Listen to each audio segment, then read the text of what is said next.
So Antec is actually back, and they have about 9 things that they're showing at Computex this year.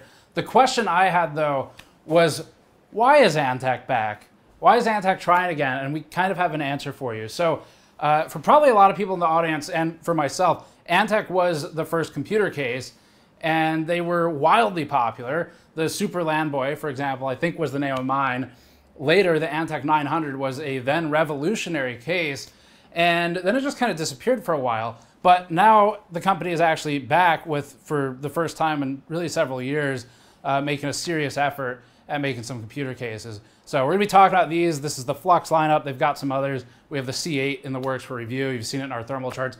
The answer, though, to why is Antec back is pretty simple. It boils down to there's a new case PM, so a new product manager working on the cases, and the product manager who's working on it has been with Antec for around 20 years. So has the design history and ideas of what Antec got itself popular with, but is now applying that to new stuff. And that's exciting because when Antec kind of fell by the wayside, I was sad about it. I'm happy to see the company is making a serious effort now, and this is what we're going to be talking about today. Before that, this video is brought to you by Thermal Grizzly's Aeronaut and Hydronaut thermal pastes. Aeronaut is Thermal Grizzly's entry-level thermal solution, marketed as resistant to curing and for long-term endurance.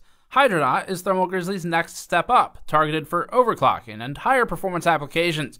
We've used Hydronaut on a lot of our systems internally over the years. You can learn more at the link in the description below. So this is the first video I think we're shooting for Computex 2024. We're going to be looking at a lot of different products coming out. Not going to be full reviews yet, but we're looking at all the stuff coming out over the next few months, and starting with Antec. So this whole week, it's going to be probably multiple videos per day, and you'll want to check back to catch all of those. But let's get started with this one. The Antec C8 is the one that appeared in our charts. So we talked about the Height-Y 70 and the Corsair 6500 series. The C8 ARGB is a relatively new case from Antec.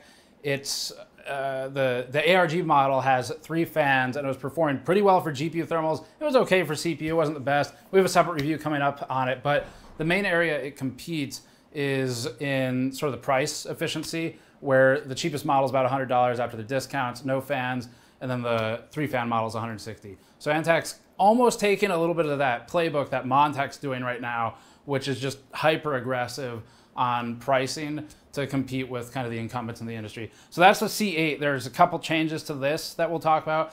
Just do a quick overview of the room here. The C7 ARGB is also a new case. That's this one. We'll talk about this more in a moment.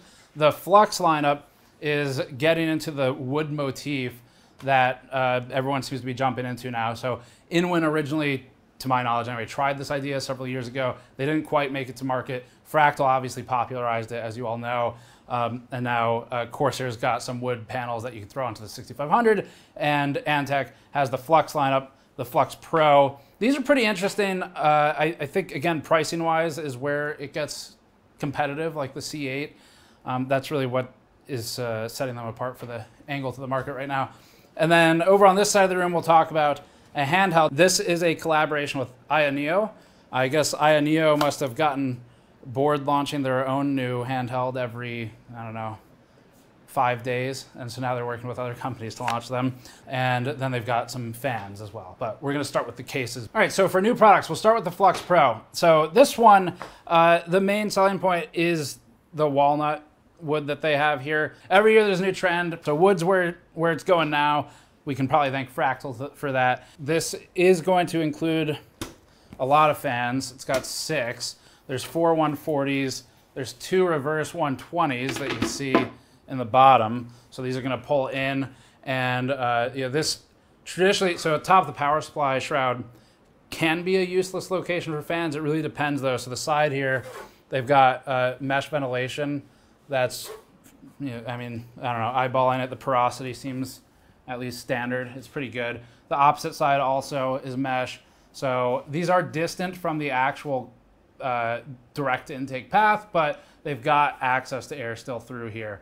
So it should provide some GPU cooling. We'll look at it in our case review whenever we look at this one and see how it does. This is a really simple display. So it's GPU and CPU temperature readout.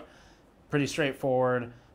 It's not like a customizable LCD that helps keep the cost down, but still gives you some kind styling on it. It's actually something that EVGA did in years past as well. On the front, if we pull this panel off, so up here, you'll see 3 of the 140s, and then repositionable tray for that as well. The back has a 140, and then pretty standard interior with rubber grommet pass-throughs, all that stuff, relatively deep cable management. So this is a standard chamber design as opposed to the dual chambers that are everywhere now. So more traditional. The pricing wise, at $170 to $180, that's gonna be the target with the 6 fans included.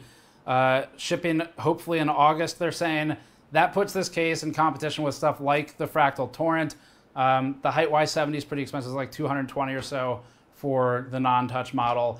The Y60 is in that $180 range these days, so that's a competitor as well. Really the ones that you're more likely looking at, especially with the wood paneling, it's probably gonna be the North and the North XL, which is relatively new. The North XL is gonna be more comparable in size.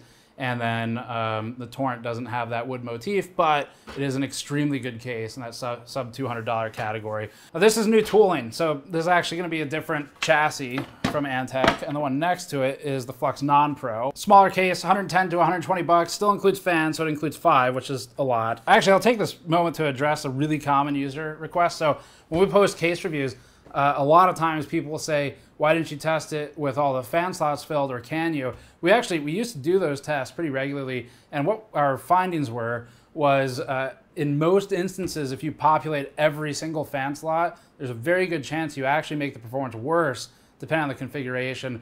And the reason for that is, if you think about it, like if we were to just take this case, they've got 3 fans in the front, this is all pre-installed, 1 down here in the bottom as a reverse for intake, 1 in the back. So a somewhat standard layout, except for that exception in the bottom. If you were to then take this design and stick, say, 2 exhaust fans up here with a tower cooler, there's a decent chance, depending on the cooler, it's actually gonna make it a little worse. And the reason is the air comes in through the front here and it just gets pulled out of the case. It never has a chance to hit that tower and bring it down. You're just forcing it straight out. So it's a lot more air moving, but it's moving in the wrong area of the case. That's why a lot of times we don't recommend populating all the slots. It's also why, like with the King 95 Pro, with as good as it is in many places, it can have some shortcomings for thermal sometimes, as opposed to doing fewer better fans in a more targeted location. So just different approaches. Anyway, back to the Flux. So for this one, the main selling point is going to be the price reduction. It is a lot simpler in terms of how the tooling's done, the case is done, so there's no display here. That's going to be a cost-saving measure.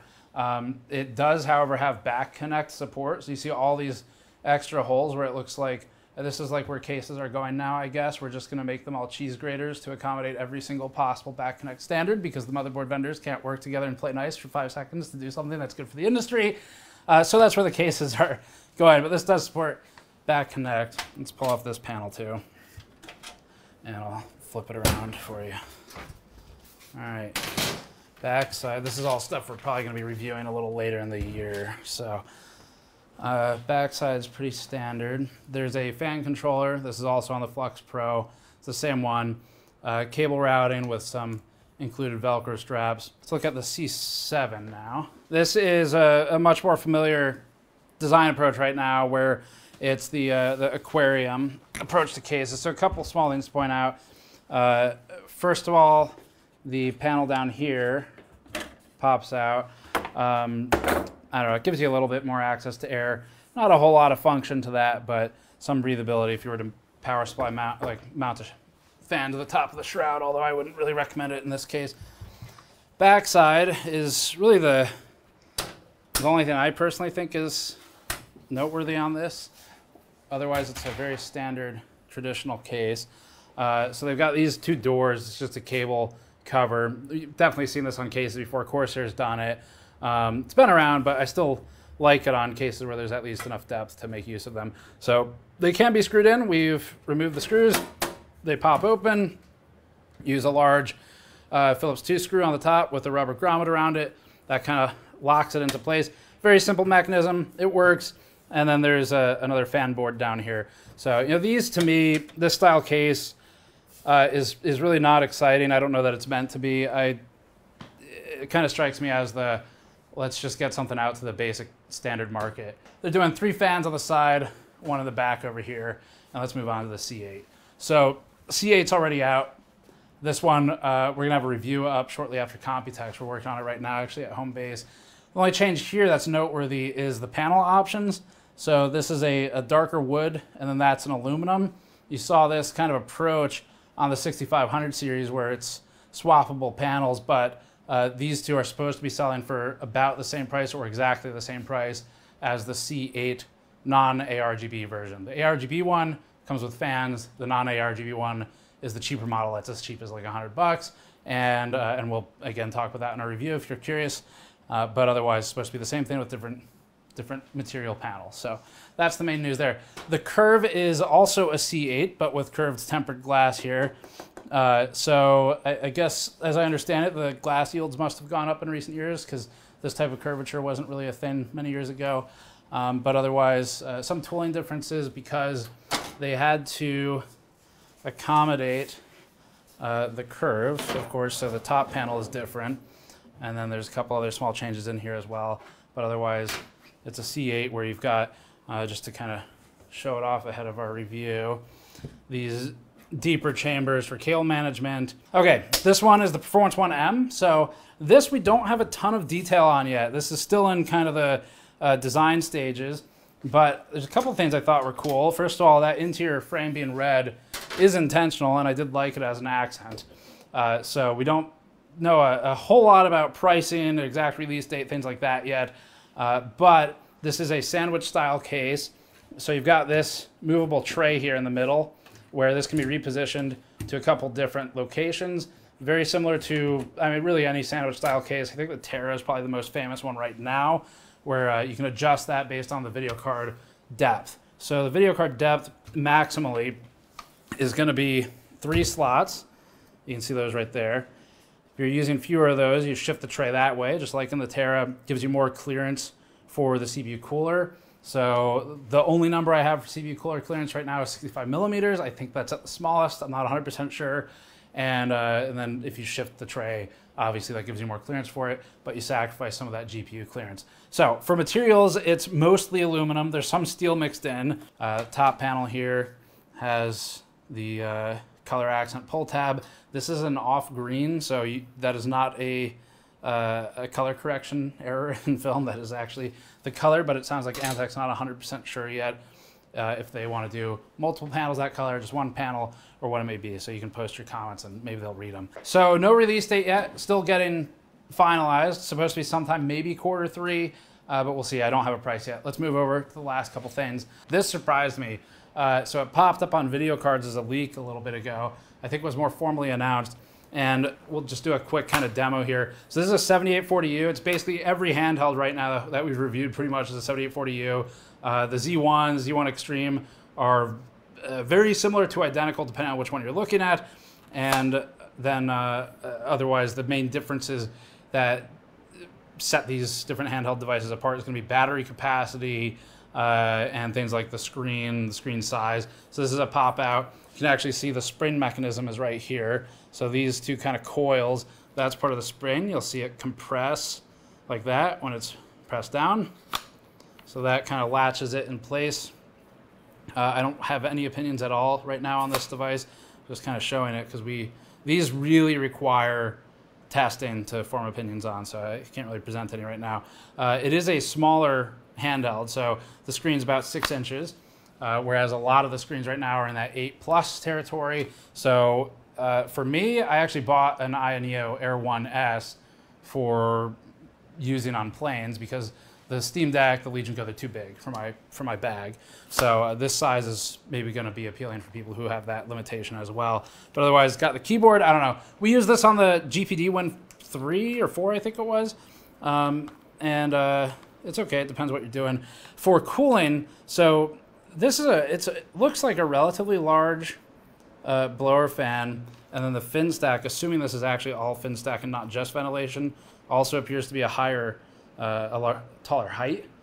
So I don't know. They have a lot of potential here for a good cooling solution. I have no idea how good it actually is without testing it.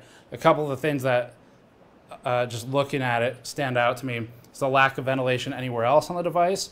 So depending on how that air is moving around inside the chassis, could pose some challenges for other things like power stages, stuff like that. I didn't want to take this apart because we don't have the right tools to do it. I don't want to damage the unit. So anyway, that's the handheld. This is the Core HS. It is made by AYANEO in collaboration with Antec. Antec approached AYANEO.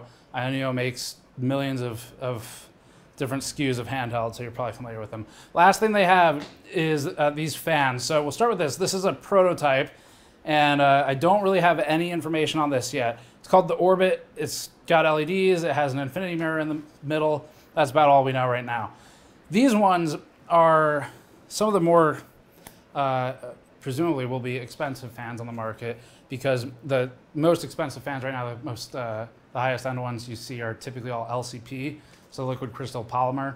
And we actually had an extensive interview with Noctua last year about LCP and why the material matters. So the number one reason you go with LCP for a fan is to be able to get this blade here as close to that frame as possible. So Antec's looking at a 0.4 to 0.6 millimeter spacing or so. It's not 100% finalized yet, but one of the reasons you need LCP is because as the fan not only spins but also ages, some of the different materials you can make fans with, like cheaper plastics, they will actually sort of stretch out with time. So if you've ever owned a computer fan where you start hearing it click and hit that frame, that's the material choice. So LCP is the solution for that. They are using that for the blade and the frame.